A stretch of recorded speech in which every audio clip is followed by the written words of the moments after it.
Nagbanta si Pangulong Duterte na kakalas ang Pilipinas sa United Nations dahil sa patuloy nitong pagbatikos sa kampanya kontra droga ng kanyang administrasyon. Yan ang mahirap dito ngayon, kaya puro tinatakot ka na demand because there's a convention of this, the convention of that, the UN. Putang ina kang UN, hindi mo masubsob yung patayan dyan sa Middle East na they're killing people like crazy. Cannot even lift a finger in Africa, they're butchering the black people there. Tumahimik nga kayo, parito rin kayo pala ng Pilipinas. Do not force me your code of conduct on me. You're not supposed to do that. I never signed anything that says that I have to behave in such in that manner. I do not want to insult you. But maybe we'll just have to decide to separate from the United Nations. Eh kung ganun kayo kabastos, umalis na kami dyan sa inyo. Mismong ang United Nations o UN na ang binakbakan ni Pangulong Rodrigo Duterte nang magpatawag ang Malacanang ng press conference sa Davao kaninang madaling araw. Binatikos ng palasyo ang umunoy pangingialam at panghihimasok ng UN. Nang manawagan ng UN Special Rapporteurs na itigil at paimbestigahan ang mga insidente ng extrajudicial killings sa bansa. You are infringing into the territory of the sovereignty of the country. What would it be to you if I go to the UN and start lecturing to the employees there? United Nations, when was a United Nation ever really united? They could not control America, they could not control Russia. Tanong ng Pangulo, bakit siya binabatikos dahil sa mga napatay bunsod ng kampanya laban sa droga, gayong higit na mas maraming inosente raw ang nabibiktima nito? And who are these victims? Wives, workers, students? And yet you only know how to count correctly when you are counting the carcass of these dead criminals. Sa isang punto ng press conference, sunod-sunod ang ipinukol ng Pangulo sa United Nations. Where's the food? There's the world, but there is no food. World Hunger Organization maybe. Have you done a good deed to my country? You know, United Nations, if you can say one bad thing about me, I can give you 10. But I tell you, you are an inutil. Because if you are really true to your mandate, you could have stopped all these wars and killing. Sinabi pa ng Pangulo na pwedeng magtayo na lamang ng sariling international organization, pero dapat daw ibalik ng UN ang perang inaambag ng Pilipinas. Sa huli, tinanong namin ng Pangulo kung posible kayang magkaroon ng negatibong resulta ang kanyang mga pahayag. What these repercussions, I don't give a to them. They are the ones interfering. You know what? They should have started it with the protocol. No, you know, they would have said somebody to talk to me. Or at least the rapporteur. You do not go out and just give a statement against a country. What repercussions? You have fallen short of the protocol needed for respect. You know, it's very easy to complain. We in government, and I myself who ordered the campaign against drug, take full and sole responsibility for it. And for those who are killed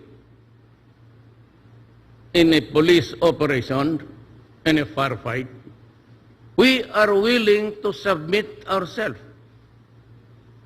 for an investigation before anybody. And I would like also to just say, why would the United Nations be so easy to be swayed into interfering in the affairs of this republic? There are about just 1,000. There are a lot of people, innocent women, child, young women, young men, old women, being killed elsewhere in this world without even saying the slightest justice. Take, for example, in the Middle East. I have yet to complain, the United Nations complaining publicly, even not criticizing the countries who are into it and bombing villages and communities, killing everybody there, including the goats and the cows and the dogs. I have yet to complain the UN President state publicly over and over again because of the loss of the lives of innocent people. That is the problem. And here comes the UN easily swayed and coming on a very stupid proposition of, for those who are killed by the other drug syndicates, we can only investigate, but do not attribute the acts of other criminals upon my government. What is true there is true here. The mirror of life is portrayed before us. That's what I'm saying. If it's into my character, no, it is not an original trait. I have my faith to follow. I've been telling everybody, you cannot build a nation over the bones of your citizens. But with the crisis of 3 million, plus the 500 that are now addicted, what kind of mirror do you want to portray your anguish and anger? Let us be clear on that. But you might think, so what are you? My friend, I am a human being. I know how to get angry. I should know how I would get soft. I know how to pity. And I know how to have a rage in me. How do I react? Well, it all depends. If it's my daughter, I'll kill you. If just an ordinary citizen, I'm privileged because what? Because my children and I, we are protected by the Presidential Security Command. Even my children are protected. But I wish I could go around just like other times when I was mayor. Everybody here, I drive a taxi. And I wait for the hold-upper to really do the hold-up to me. Why? Because if I kill him, then there's one less kidnapper or hold-upper in the city. I used to go around because I was really hunting for them. But I do not go out just because of killing people. About lives, my God. Syria, 6 years hence, suffered bombings and everything, and yet you hear this UN expert that Duterte is not doing enough. No, I'll ask you, when is enough enough?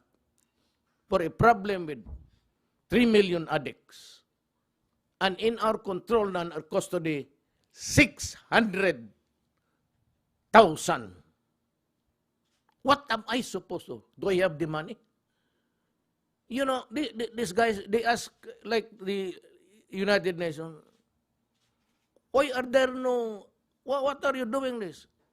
You know, the Philippines does not have that money, just like the United States and the EU. I came midstream. Remember that mid-year, the money was already gone. I am faced with this gargantuan problem of dealing with this. But the program is there. You cannot get out of that budget. It's yearly. So where do I get the money from this budget? They are all programmed. If you get some money out, then you rob Peter by paying Paul. You deprive this one department with their money. So because there is a need for that immediately. So you rob whatever is programmed for the people, you rob Peter to pay Paul. For you to build. Even in matter of space, I have ordered the military to provide the space because there is really no space. If you just put it at 100,000 per region, there are 13, 14 regions here, including the arm.